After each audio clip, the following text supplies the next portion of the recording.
ଗୋଳାକଟା ଘଟଣାରେ କ'ଣ police action ନେଇଛି ଆଉ କାହାକୁ ଆମର ଜଗନ୍ନାଥ ପ୍ରସାଦ କାଲିର ଯେଉଁ ଘଟଣା ହେଇଛି ବିଳମ୍ବିତ ରାତିରେ ଏ ସଂକ୍ରାନ୍ତରେ ଇଞ୍ଜୁର୍ଡ ଯିଏ ଅଛନ୍ତି ଟୁନା ମହାର ତାଙ୍କର ବଡ଼ ଭାଇଙ୍କର ରିପୋର୍ଟ ସୁଜିତ ମହାରଙ୍କର ରିପୋର୍ଟ ଉପରେ ଗୋଟେ କେସ୍ କରାଯାଇଛି।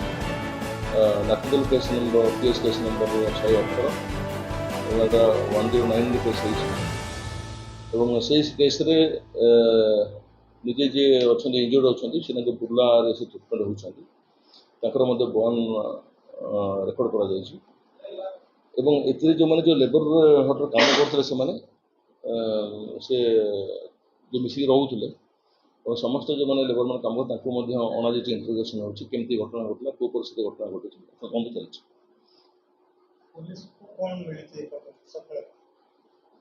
ତ ଆମେ ବର୍ତ୍ତମାନ ପ୍ରାରମ୍ଭିକ ଇନଭେଷ୍ଟିଗେସନରେ ସାଇଣ୍ଟିଫିକ୍ ଅଫିସର ସ୍ପଟ୍ ଭିଜିଟ୍ କରିଛନ୍ତି ଏବଂ ଯେଉଁ ଓପନ୍ ଅଫେନ୍ସଟା ସିଏ ଯେଉଁଟା ଆମର ଭାବୁଛୁ ପଛପଟେ ପନିକି ପଡ଼ିଥିଲା ସେ ପନିକିଟାକୁ ମଧ୍ୟ ରିକଭରି କରାଯାଇଛି। ତଦନ୍ତ ଚାଲିଛି ଏବଂ ଏଥିରେ ଯେଉଁମାନେ ଡିଟେନ୍ କରାହେଇଛି ତାଙ୍କୁ ଆମେ ଇଣ୍ଟରୋଗେସନ୍ କରୁଛୁ ଏବଂ ଏଥିରେ ଯାହାର ଇନଭଲଭମେଣ୍ଟ ଅଛି ତାପରେ ପୋଲିସ ଆକ୍ସନ୍ କରାଯିବ। ଏବେ 2 ପ୍ଲାଟୁନ୍ ପୋଲିସ ଅଛନ୍ତି ବିଭିନ୍ନ ଥାନାରୁ ବି ଅଧିକାରୀମାନେ ଅଛନ୍ତି ଆପଣ ନିଜେ ମନିଟରିଂ କରୁଛନ୍ତି କ'ଣ ସମ୍ଭାବନାକୁ ଦୃଷ୍ଟିରେ ରଖିକି ଏସବୁ ନିୟୋଜିତ କରାଯାଇଛି? ନାଇଁ ଯେହେତୁ ଏଟା ଇସ୍ୟୁ ଅଛି ଯେ ବାହାରିଆ ଲୋକ ଅଛନ୍ତି ସେମାନେ ସେ କାମ କରୁଥିଲେ ୱେଷ୍ଟବେଙ୍ଗଲର ଲୋକ ସେମାନେ ସେ ଲେବର କାମ କରୁଥିଲେ ଏବଂ ତେଣୁକରି ଆମେ ପରିସ୍ଥିତିକୁ ଦୃଷ୍ଟି ଆଗରେ ରଖିକରି ଆଖି ଆଗରେ ରଖିକରି ଆମେ ସେଥିପାଇଁ ଆମେ ଏଠି ଅଛୁ ଏବଂ ଏବେ ଇନଭେଷ୍ଟିଗେସନ୍ ମୁଁ ନିଜେ ତାକୁ ଆମେ ତଦାରଖ କରୁଛୁ। ମୋର ପୋଲିସ ମଧ୍ୟ ଆମର ପ୍ରେଜେଣ୍ଟ ଅଛନ୍ତି।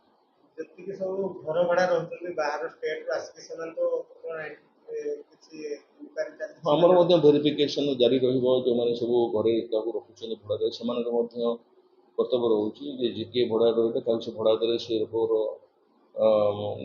ତାଙ୍କର କ୍ରିମିନାଲ୍ ଆଣ୍ଟିସିଡେନ୍ସ କ'ଣ ଅଛି ତାଙ୍କର ଅପରାଧିକ ହିଷ୍ଟ୍ରି ଏବଂ ତାଙ୍କର ସେ କେଉଁଠୁ ଆସିଲେ ତାଙ୍କ ଭିତରେ ପ୍ରପର୍ ଭେରିଫିକେସନ୍ କରିବା କଥା ଏବଂ ସେମାନଙ୍କୁ ମଧ୍ୟ ପୋଲିସ ତରଫରୁ ଆମେ କୋର୍ଟରେ ଆମେ ସେଟା ମଧ୍ୟ ଭେରିଫିକେସନ୍ କରିବୁ।